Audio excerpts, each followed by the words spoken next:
나이가 들수록 꿈도 소망도 점점 사라집니다. 할 수 있는 것도 없고 딱히 해야 할 일도 없는 것 같습니다. 이제 내 몸 하나 간수도 하기도 힘이 듭니다. 이런 느낌은 젊은 사람도 똑같이 느낍니다.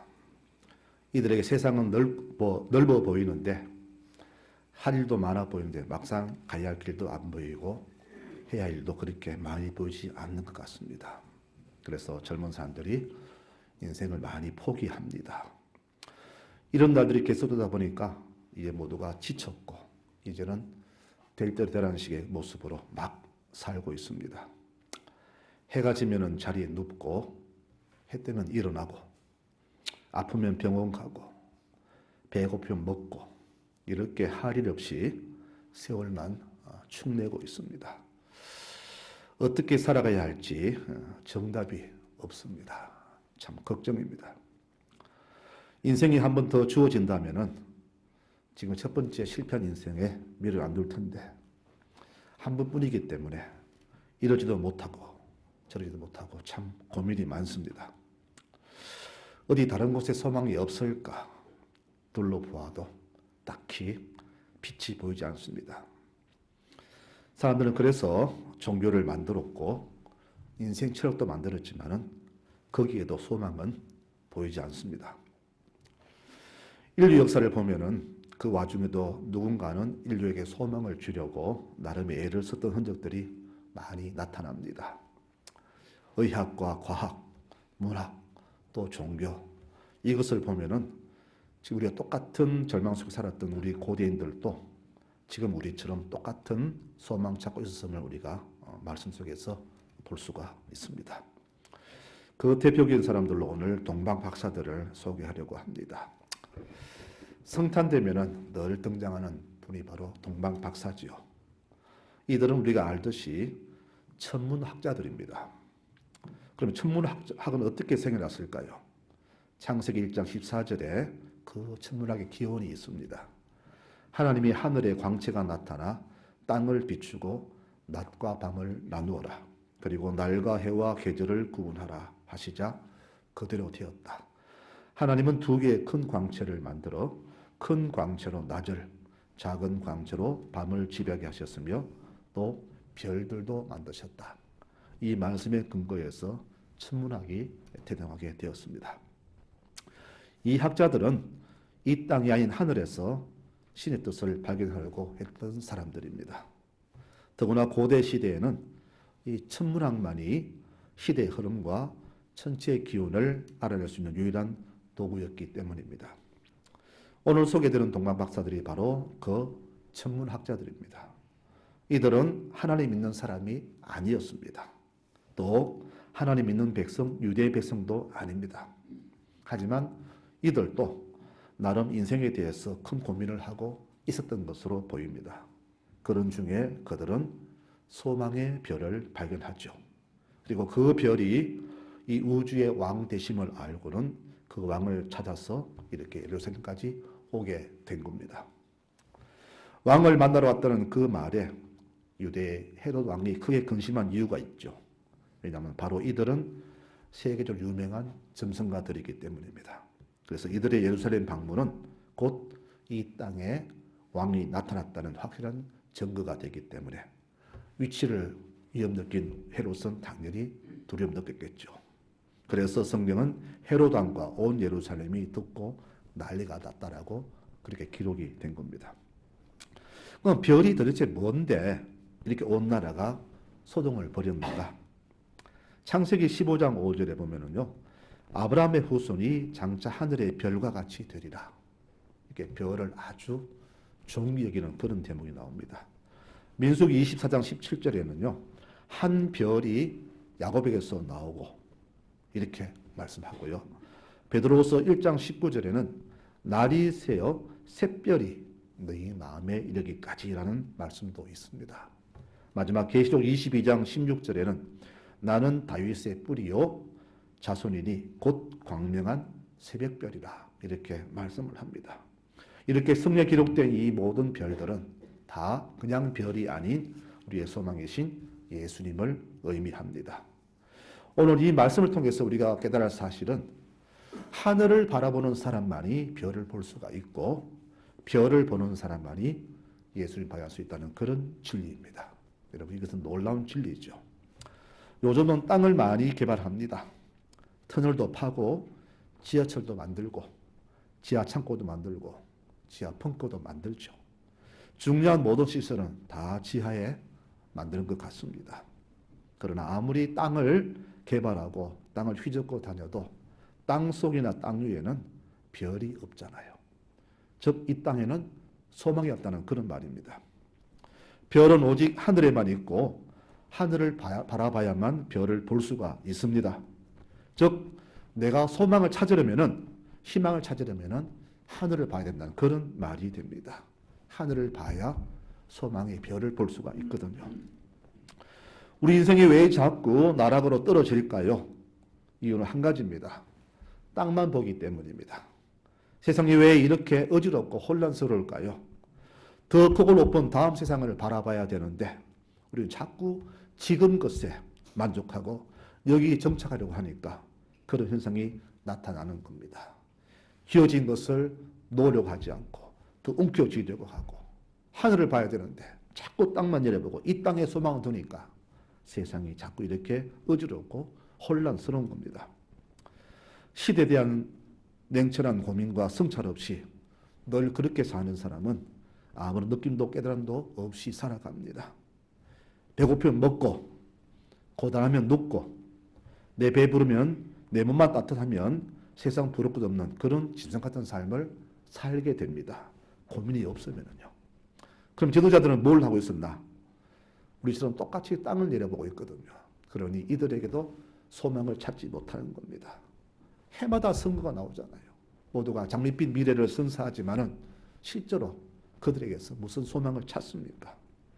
나와 똑같은 자인데 똑같이 땅을 내려보는데 무슨 저들에게서 소망을 봅니까? 아무런 소망도 주지 못합니다. 여러분, 땅에는 아무것도 없습니다.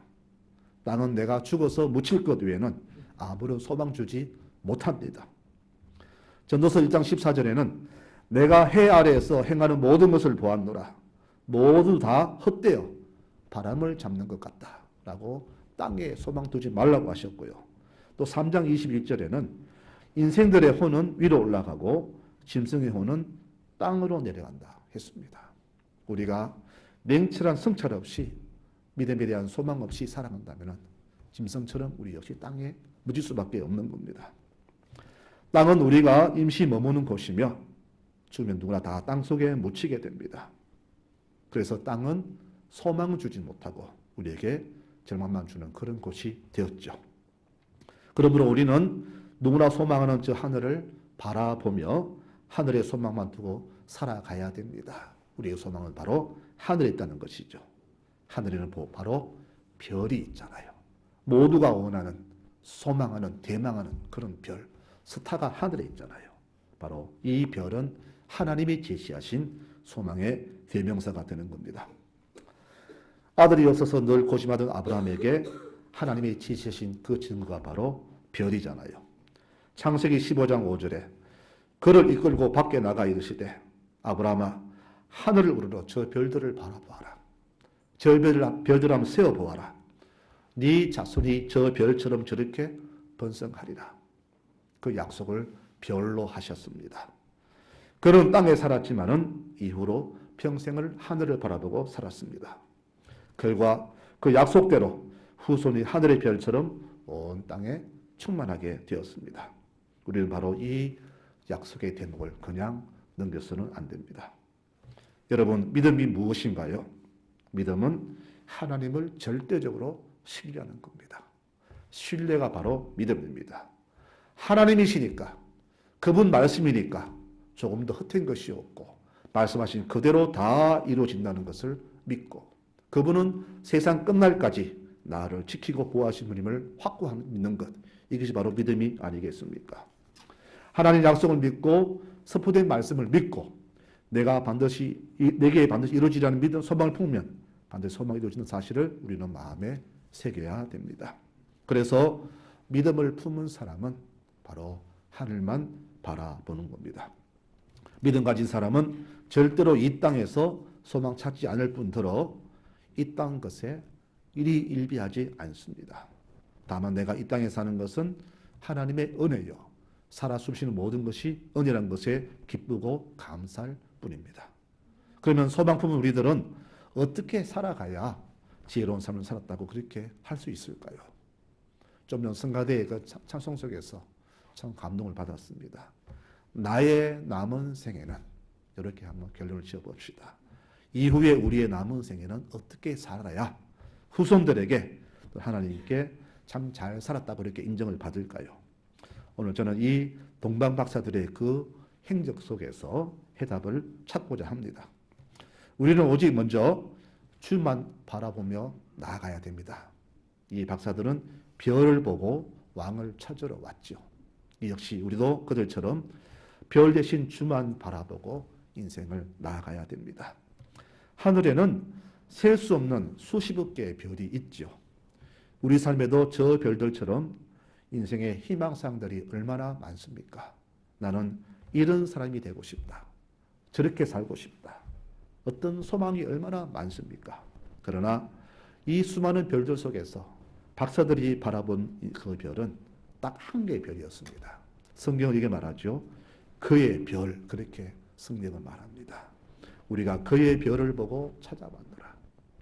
우리가 바라볼 희망상이 세상에 얼마나 많습니까? 내가 닮고 싶고 소망하는 인생의 모델들이 얼마나 많습니까? 수많은 그 모델 중에서 우리가 바라볼 모델은 주님 한 분뿐이라는 그런 이야기입니다. 이 박사들이 수많은 별 속에서 바로 그의 별, 바로 이 주님만 찾아왔다는 것을 보면서 우리가 인생이 어떻게 살아갈까 하는 것을 우리가 다시 한번 발견합니다. 가장 바른 인생은 바로 주님만 바라보는 인생입니다. 이 박사들은 그 별만 보고 그 먼 길을 왔습니다. 이 사실은 예수를 믿으면서도 소망을 주님께 두지 않고 세상 것에 저 하늘에 있는 수십억 개 별처럼 이 땅에 두는 우리들에게 큰 부끄러움과 경종을 주는 대목이 아니겠습니까? 성도 여러분, 우리의 소망은 오직 예수님뿐입니다. 그분만 바라보고 사시기 바랍니다. 나의 기쁨, 나의 소망 되시며 나의 생명 되시는 유일한 분, 바로 그의 별, 우리 예수님이십니다. 이 별만 바라보고 살아가시기를 바랍니다. 하늘의 별들도 수명이 다하면 떨어지지요. 우리는 그것을 유성이라 그렇게 하기도 하고 별똥별 그렇게 말을 하고 합니다. 그러나 영원히 지지 않는 별이 있다면 바로 우리 주 예수 그리스도이십니다. 이 영원한 별이 바로 우리가 찾고 따라야 할 삶의 모델이요 우리의 소망이 됩니다. 그러므로 오직 주님께만 소망 두고 살아가시기를 우리 모든 교우들이 되시기를 축원합니다. 두 번째, 오늘 우리의 이후의 삶의 모습은요, 그 참 놀라운 것이 그 별은 우리가 주를 만날 때까지 밤낮으로 인도하셨다는 사실입니다. 별은 낮에 안 보이잖아요. 그러나 별은 떠 있습니다. 단지 햇빛이 강해서 별이 안 보일 뿐입니다. 낮에는 안 보입니다. 다만 그러면 어떻게 이 박사들이 그 수개월일 동안에 사막과 산과 강을 건너서 이곳까지 왔을까요? 밤에만 보이는데. 더구나 그 별은 하늘엔 수많은 별들이 아닌 단 하나의 별인데, 특별한 별인데 낮에는 보이지 않는데 어떻게 이곳까지 찾아왔을까?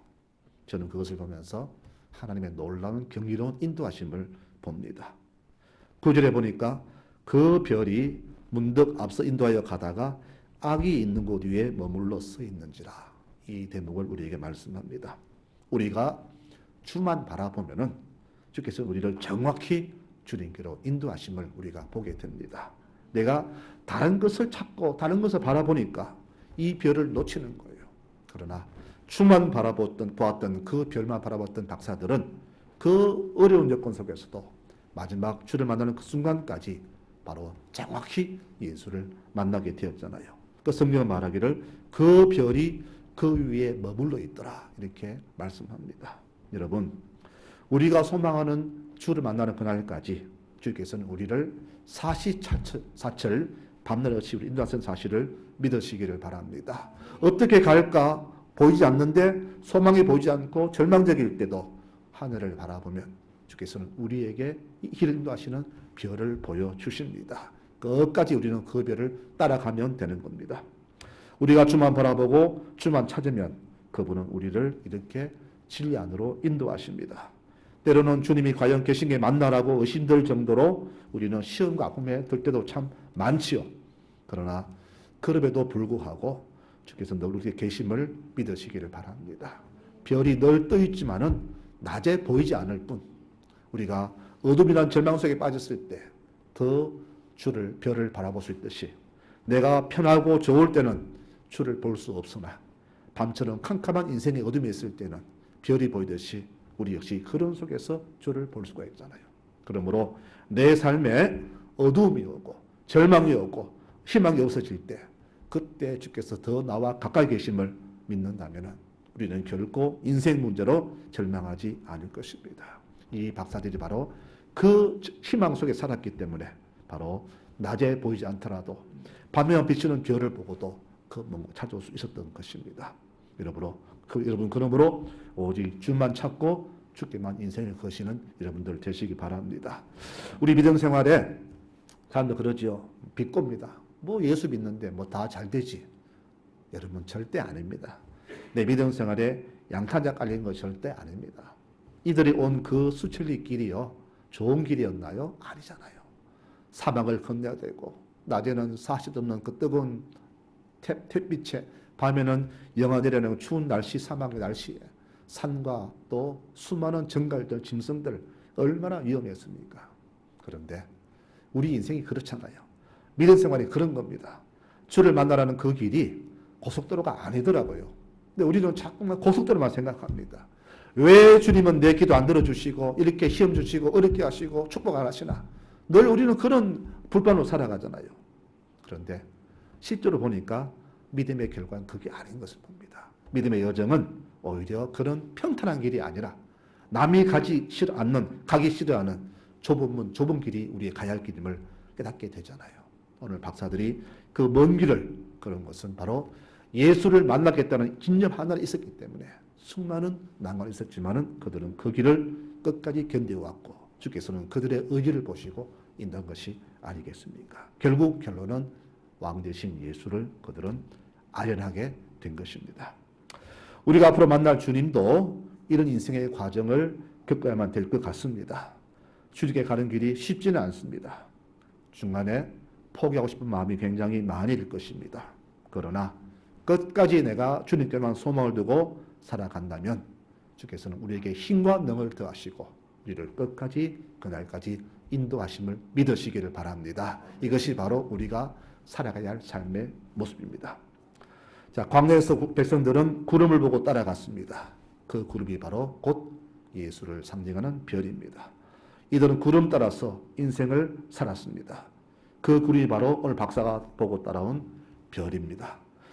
광야라 할지라도 별을 볼 수 없는 낮이라 할지라도 주만 바라보면 절대 길을 잃지 않습니다. 믿음으로 주만 신뢰하면 어디를 가든지 우리는 늘 평강의 삶을 살 수 있습니다. 다윗이 고백합니다. 내가 사망의 음침한 골짜기 같은 삶을 살지라도 내가 해를 두려워하지 않을 것은 주께서 나와 함께 하시기 때문이다. 여러분, 주만 바라보면 내가 처한 곳이 광야, 사막, 골짜기 어떤 곳이랄지라도 두려울 게 없습니다. 왜? 그분이 나와 함께 하시기 때문입니다. 여러분, 그러므로 우리의 삶은 이 별을 바라봤던 박사처럼 오직 주만 끝까지 의지하시기 바랍니다. 그분이 우리를 끝까지 인도하십니다. 이것이 바로 오늘 우리가 깨달을 귀한 진리입니다. 사람은요, 우리를 절대 보호할 수 없고 인도할 수 없습니다. 오직 주님만이 우리의 길잡이 안내자가 되십니다. 저는 오늘 이 말씀 속에 또 깨달을 것은 왜 저 박사들이 하나님 모르는 사람들이 이곳까지 왔을까라는 의문을 한번 가져보았습니다. 바로 이유 한 가지입니다. 그토록 자기들이 소망하던 어떤 것을 보았기 때문입니다. 그들은 평생은 별을 연구하면서 소망을 찾았는데 그 소망이 지금 저들에게 보인 겁니다. 여러분 마태복음 보면은 우리 진주 장사와 농부가 나오잖아요. 진주 장사는 진을 가다가 가장 좋은 진주를 발견하니까 재산 다 팔아서 그 진주를 구했잖아요. 그게 한 게 뭐라고? 또 농부는 밭을 갈다가 땅 속에 숨겨 있는 보물 상자를 발견했습니다. 그 속에는 온갖 보물 다 있잖아요. 그는 모른 척 묻어두고 주인에게 가서 내 재산 다 팔아서 그 밭을 사버렸습니다. 자, 그 보물과 진주가 바로 예수님입니다. 여러분, 우리가 일생을 바쳤으라도 찾아야 할 것, 모셔야 할 것, 만나야 할 분은 바로 예수님 뿐입니다. 이 박사들은 그런 소망을 가졌기 때문에 그 오직 별 하나 바라보고 푸른 천리하고 이곳을 찾아온 것입니다. 우리는 세상의 흠함을 바라보면서 자꾸만 다른 곳에 마음을 두려고 하죠. 세상을 욕하면서 자꾸 세상에 따라갑니다. 그러나 다 헛된 것이고 이럴수록 우리는 오직 하나님께만 소망을 두어야 됩니다. 주님만이 내 소망 되심을 우리는 마음에 굳게 심고 그대로 살아가야 됩니다. 지금 우리는 이 박사처럼 계속해서 이 길을 걸어가야 됩니다. 전설에 의하면요, 원래 이 박사는 4명이었다고 합니다. 4명인데 중도에 1명이 포기를 했다고 하네요. 그 이유는 오는 중에 거지를 만났는데 그를 도와주느라고 이 길을 포기했다고 합니다. 참 잘했죠. 인간적이죠. 참 마음이 따뜻한 사람 같습니다. 이렇게 우리가 주를 만나러 오는 길에는 이런저런 방해가 굉장히 많습니다. 우리 예수 믿으면서도 주님보다 세상을 더 좋아하게 만든 것들이 많잖아요. 양자 갈림길에서 주님이냐 아니냐 선택권이 굉장히 많잖아요. 부자 청년은 주님보다 재물을 선택했습니다. 어떤 사람은 세상을 향해 나아갔습니다. 이처럼 우리를 가로막는 것이 많은데 재물들, 권력들, 명예, 세상의 즐거움, 우리 길을 막는 가장 큰 적이 되지요. 이것 외에도 또 있습니다. 인간이 만든 원칙, 또 예절, 전통, 또 내 속에 있는 교만함, 아집, 이런 것들은 바로 주를 못 만나게 하는 큰 방해물이 되잖아요. 제가 이 박사를 더 주는 것은 만약 여러분들이 그 사람을 돕는다는 미명하에 그 박사처럼 주님 만나기를 포기하라고 한다면 여러분은 포기할 마음이 있는지요? 저는 절대 포기 못합니다. 왜 내가 내 인생에 걸린 문제를 그렇게 포기합니까? 물론 윤리적으로는 그 사람 도와주는 게 맞죠. 그러나 그것만이 아닙니다. 이렇게 앞에 말씀드린 것처럼 내가 예수를 포기하게 만드는 것들 중에 뭐 물질을 드러나는 것뿐 아니라 이런 인간의 예절, 어떤 윤리까지도 우리로 하여금 주에 멀어지게 하는 그런 원인이 되더라고요. 여러분, 어떻게 말했습니다. 주님, 제 아버지 돌아가시면 장례 치르고 따라가겠습니다. 얼마나 아주 효자입니까? 그런데 장남으로서 장례 치러야 마음이 편한데 그 풍습이잖아요. 풍습을 어기면은 그 아들은 후레 자식이 됩니다. 그런데 주님 뭐라 합니까? 아니다. 그것은 죽은 자를 맡기고 너는 나를 따라라. 죽은 자는 죽은 자에 맡기고 너나 살아라. 어찌 보면 주님은 이율배반적이잖아요. 부모를 공경을 하면서도 이 마지막 장래까지 포기하고 나를 따르는 걸 볼 때에 어느 것이 내게 올바른 삶의 선택인가를 오늘 주께서 분명히 알려주는 대목이 아니겠습니까? 여러분, 우리에게 정말로 중요한 것이 무엇입니까? 바로 나잖아요. 내가 살아야 되잖아요. 내가 살기 위해서는 누구를 붙잡아야 됩니까? 주를 붙잡아야 되잖아요. 주를 붙드는데 그 어떤 것도 우리는 다 방해가 된다면 다 놔야 됩니다. 심지어는 가족도 포기해야 되고 내 목숨도 포기해야 됩니다. 여러분들 이런 믿음이 있습니까? 이 박사처럼 모든 생을 포기하고 그 별 준 대신 예수를 찾으려고 수천리 길을 걸어왔던 그들의 인생. 우리는 그렇게 못 살고 있잖아요. 정말 이 대목 보면서 우리는 박사들의 3가지 그 예물에만 신경 쓰지. 정말 우리가 그렇게 그런 마음으로 주를 바라보는가 묻는다면 우리는 부끄러운 말을 못하지 않습니까? 훗날 주님 이렇게 물으실 겁니다. 너는 나를 얼마나 애타게 기다렸느냐? 나를 만나려고 애를 썼느냐? 어떤 태도와 모습으로 나를 기다렸는가? 우리는 이 질문에 분명히 명확하게 대답을 해야 됩니다. 여러분, 주를 만나려는 그 행로에 어떤 것도 막아서도 안 되지만은 어떤 것에도 우리는 눈을 돌려서도 안 될 것입니다. 오직 주만 바라봐야 됩니다. 박사들은 별만 봤습니다. 그 별만 봤습니다. 그의 별 예수만 보았습니다. 그랬더니 결론은 아기 예수를 직접 알리라는 그런 영광을 누리게 된 겁니다. 말씀을 맺겠습니다. 오늘 박사들은 그토록 소망했던 소망 예수를 만났습니다. 그리고 돌아갈 때는 왔던 길과는 정 다른 길로 돌아갔습니다. 왜 그랬습니까? 소망을 찾으려고 품었습니까? 찾았습니까? 그러면은 찾기 전과 찾은 후에 우리의 삶의 태도는 분명히 달라야 됩니다. 예수를 모를 때의 삶과 예수를 믿고 나서의 삶은 분명히 달라야 되겠죠. 박사들이 예수를 찾으러 왔던 길과 돌아갈 때의 길은 달랐잖아요. 우리의 이후에 남은 생애는 어떻게 살아야 될까? 예수를 만난 후에 우리의 삶을 어떻게 살아야 될까? 그것을 오는 박사들의 마지막 돌아가는 길로서 우리에게 마무리를 해줍니다. 지금까지 여러분 소망 없이 살았습니까?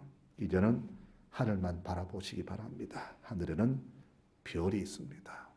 예수님의 별이 하늘에 떠 있습니다. 하늘에는 우리 하나님이 계십니다. 이 땅에는 소망이 없습니다.